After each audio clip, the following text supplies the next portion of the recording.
Gareth Dennis is a consultant railway engineer and writer. He joins me now. Gareth, thanks very much for speaking to us today. With your expertise, and it's tough because we're speaking to politicians and rail experts today involved in the investigation who do not want to preempt anything, but given the work you do, what do you think happened yesterday?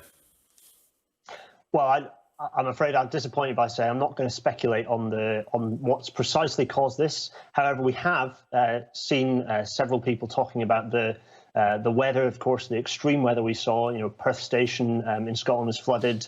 There was already disruption on the network after the huge 100 millimetres of rainfall falling in a matter of hours. Huge volume of rainfall.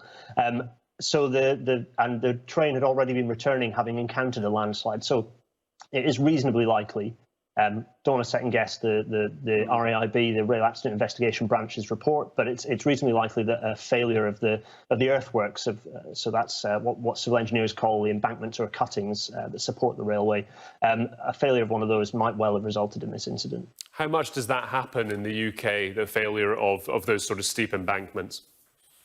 So over the last 10 years, the number of disruptions to rail services, so that's not necessarily a derailment, but just where a service has been impacted by a failure of an embankment or a cutting, is around about 100 a year. That's doubled over the last 10 years.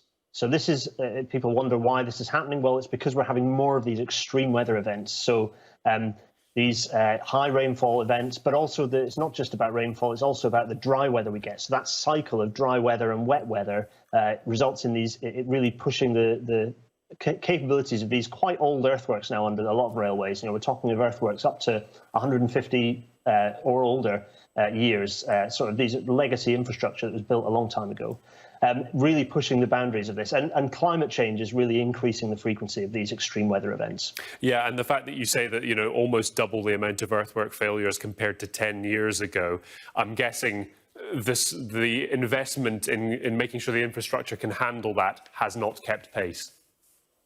Yeah, it's an interesting one. So the investment has increased. You know, we've actually seen a doubling in the last 5 years of the amount of renewal work on earthworks and drainage. So it's not just the earthworks, so these embankments and cuttings you need to maintain, but also to get water away from them safely. You know, if you saturate an earthwork, it will fail. So drainage is very important. So that's getting the water away from the earthwork safely.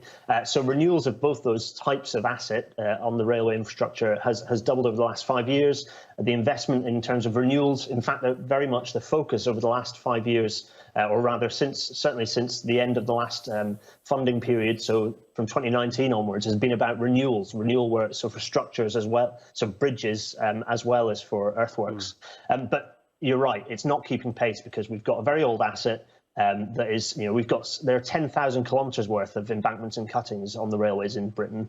It's a huge volume of asset that needs to be looked after, but also climate change is meaning that there are more of these extreme weather events that are reducing the life of the assets again. So it's kind of lots of challenges really to keep on top of. Yeah, and I mean, it's a good situation that it's been such a long time since there has been a death on British railways like what the tragedy we saw yesterday. But do you anticipate, given everything you've said there, that, you know, more extreme weather events more frequently, the fact that it hasn't quite kept pace in terms of keeping the network safe and protected from that? Do you anticipate any outcome of an investigation? And if it is to do with the weather, if the weather has played a part, would you anticipate a refocusing of resources to try and deal with that quickly? I think that this perhaps has focused the minds on what we need to be doing to make our assets, to make our infrastructure assets, whether those are railways or roads, resilient against climate change. And there are three things really that the railways need to be doing. And it's things that are going on, but I think you're right. And in fact, Andrew Haynes, Network Rail Chief Exec, has already re-emphasised this. So the three things are, the first is vegetation management. So that's ensuring that there are no large or medium-sized trees close to the railway. That's absolutely critical. The second is, as I've already talked about, renewals, maintenance, upgrading, reinforcing and strengthening, and in some cases totally rebuilding earthworks where they're, across the network. So that's not just about money, but it's also about getting the right skilled people in the right place to make sure that happens. We have a chronic engineering skills shortage at the moment, so we need to be kind of managing that and training the right people. And the third of this list is about new ideas. It's about technology, so things like remote condition monitoring, but also new processes, so closer working between Network Rail, who manage the railway infrastructure, and the Met Office. So it's about new processes and technologies. It's not just about whiz gigs, but it's about new processes, technologies, and also more broadly ensuring that we're investing the right amount of money in sustainable transport infrastructure in the first place. Interesting. And I'm guessing, in your opinion, do you think if those things are not focused on by the government and the rail operators, the likelihood of something like this happening again increases in the future? Yes, absolutely, it does, yes. Without the right care to this asset, the risk certainly does increase, yes. Gareth, Dennis, thank you very much for speaking to us. Really interesting stuff. Appreciate your time.